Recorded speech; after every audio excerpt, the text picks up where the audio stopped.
maa ngi tudd Adja Ndiaye nekk camérawoman Dakaractu.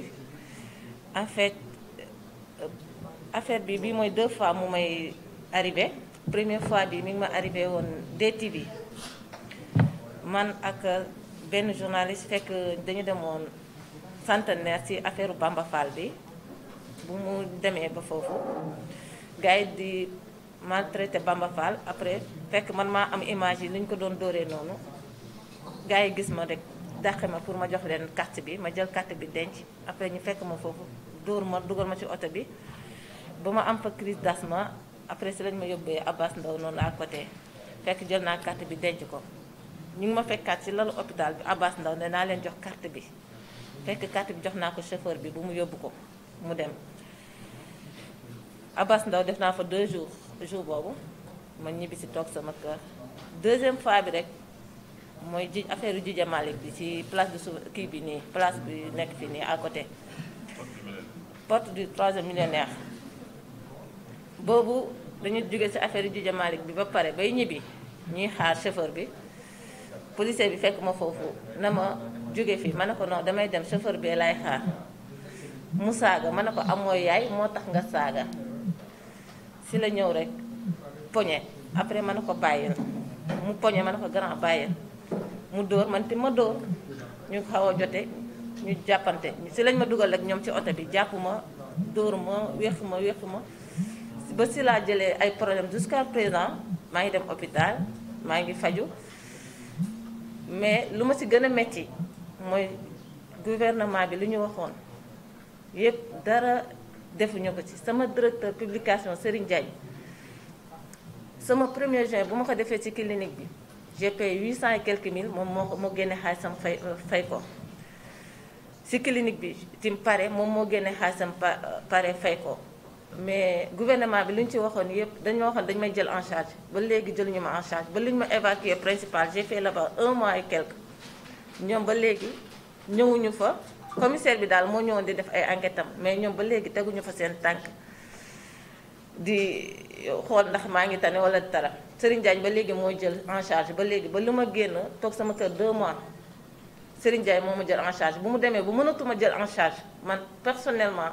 Sama xaalis bu ma waroon fay école laa jëlaat jël fayal sama bopp sama ordonnance yi sama consultation yi ñu dem ba mënatuma ma mujj ma ruus dem sama papa moo ma jëlaat en charge ba nii may waxee nii chaque 15 jours damay dem ci docteur loolu damay dem ci gynéco bi ba nii maa ngi am problème bas-ventre chaque 3 jours man mënuma toog 3 jours yoo xam ne tëdduma feebar ba nii may waxee ak yéen nii. Mais damay ñaax sama mbokku caméraman yi journalistes yi. Policiers yi ñu mën a def ba ñoom ak ñun duñu ay noon ñu jàppale ñu rek ngir yàlla suñu nekkee sur le terrain ñu bàyyi ñu liggéey mais tout le temps sur le terrain diñu jàkkonte ak ñoom ñu ñuy def luy metti chaque fois noonu lay demee ak ñun ak ñoom.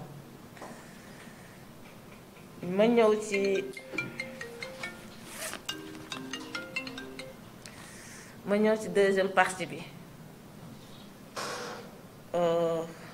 Comment dire encore mooy Aly Ngouille Ndiaye ministre de l'intérieur déjà que ñoom coor ñoo fa nekkoon ak sama ñoom DG ñoom dañoo waxoon ba léegi dañ may jël en charge ba nii may waxee yow nii du kenn ku ci teg dërëmam wala du kenn ku ñëw jënd benn ordonnance ci man ba léegi ba nii sama Serigne Diagne moo lépp daal lépp li nga xam ne presque ay millions Serigne Diagne moo ko def ci man sama directeur publication. Le reste man maa ko defal sama bopp ak sama papa maa ngi leen di sant di leen gërëm. Salut d'abord l'auditoire et les doyens qui sont là présents. Comme vous l'avez bien dit, je m'appelle El Hadj Moussa Bey, je suis journaliste au niveau de Dakaractu. Et voilà, donc je m'en vais juste vous raconter mes aventures parce que je me dis que pratiquement tous les reporters, moi je pense qu'il y en a beaucoup, hein. Les reporters sont tellement nombreux à subir des brimades ou même des cas de violence sur le terrain. Et à un certain moment, on se dit que tant qu'on n'a pas subi en quelque sorte la violence sur le terrain, on n'a pas encore fait son métier. Bon, pour être beaucoup plus explicite, je vais m'exprimer en wolof pour beaucoup plus d'audience. Di wax ne depuis 2013 je suis donc sur le milieu maa ngi ci métier bi mais liñ ci jànkonteel bëri na comme coono parce que ce n'était pas, je peux dire que c'était la énième fois qu'on m'agresse, hein. La première fois que j'ai subi une agression,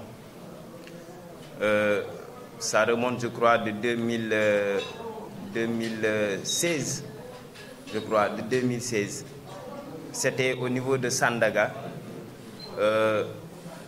Policier bi dafa ñëw rek ne ma que je dégage quoi de l'axe où j'étais. Ma ne ko modérer sa langage quoi, parce que tout d'abord on est des personnes raisonnables et en plus de ça j'avais porté mon gilet. Première chose foofu dama fay jaar rek pour inciter sama mbokku journaliste pour wax ne il faut tout le temps qu'on puisse se conformer également à la législation, parce que tamit yenn yi bu matul sax pour le journaliste moom na ko dem rayal boppam ba amal ko boppam. Tey en tant que journaliste faudrait pas attendre si sa organe de presse wala nga xaar ci yenn structures yi pour ñu defar la les choses élémentaires. C'est-à-dire que les choses élémentaires mooy lan, tu t'es spécialisé, c'est à toi de te débrouiller en quelque sorte ba nga am sa carte de presse si tu es professionnel. Yow yaa war a ñafe ba nga am sa carte de presse, mais waroo ko xaar sax si sa structure pour mu defaral la ko. Yow yaay ñafe pour nga am sa carte de presse. Yow yaay également ñafe pour nga am sa gilet bi lay sécuriser. Yow yaay ñafe pour ainsi. Moi je pense que ces institutions existantes dañuy ñëw rek pour peut-être complémenter certaines démarches, mais dañuy wax ne ndimbal da ciy fekk loxoy borom. Donc sama première agression noonu la demee, mu ñëw commencé ma saaga, ma ne ko boo ma saagee ma fayu, mu saagaat ba ma fayu, ñu am accrochage xam nga, et finalement mu bàyyi ma. La deuxième agression que j'ai subie, c'était également au niveau des ruelles de Sandaga. Je pense bien que jour boobu noonu kii moo xewoon, il y avait quoi comme événement, il y avait une marche je crois de l'opposition, ñoom ñoo doon marche au niveau de, je pense ñoo lànk au niveau de place de l'indépendance, c'est ça, place de l'indépendance la ñuy dem jot pour réclamer, et finalement on avait barricadé. Bon, nous on était là, moi ak sama caméraman bi Buri Mbaye, ñun ñu ngi woon ci ruelle Mohamed VI je crois. À un moment donné j'ai vu des reporters qui couraient quoi, reporters yi di daw jóge en face fi ñu ngi doon dugg ci ruelle bi, ñoom ñuy daw di génn. Je me suis mis sur l'axe ci trottoir bi, ma ne sama caméraman Buri kaay tafu nii, sama gars yi ñu ngi daw mais xaw ma lu may daw. La vidéo est existante, si vous allez sur YouTube di ngeen ko gis, sama caméraman bi daf ko filmer. Maa ngi naan ko mais man sama gars yi laa gis ñuy daw nii, qu'est-ce qui se passe, lu tax ñuy daw, est-ce que war nañ daw. maa ngi koy wax sax boobu maa ngi commenté, Buri ne ma ah xaw ma de, ma ne ko ah ñu ngi nii di daw. Et à ma grande surprise j'ai vu que ne c'était la police qui les poursuivait, ñuy daw di génn ruelle bi. Ñun ma taxaw Buri, ma ne Buri noonu nañ taxawee ni ñu xaar, mais attends gars yi daw ba génn, auto police bi ñëw daw ba taxaw mu séen ñu, j'étais là avec mon caméraman di commenté waale, mu séen ñu mu taxaw, mu armé lacrymogène mu dóor ñu ko. Là j'étais là devant.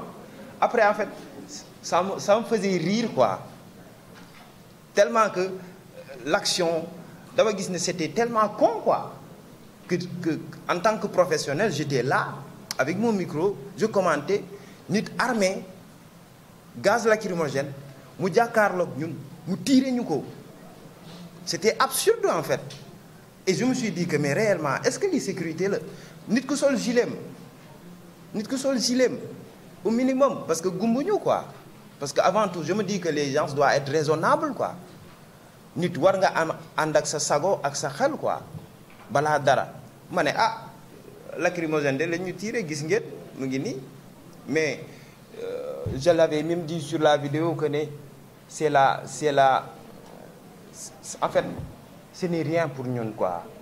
Bu fekkee daf ñuy jéem a contraindre à ce que ñu utal ñu limite par rapport à notre métier qui a été légiféré, ñu jox ko ak yelleef yi war au niveau de la constitution mais également ci ay textes réglementaires yoo xam ne daf ñu ko autoriser c'est peine perdue parce que tey lañ gën a engagé pour def suñu liggéey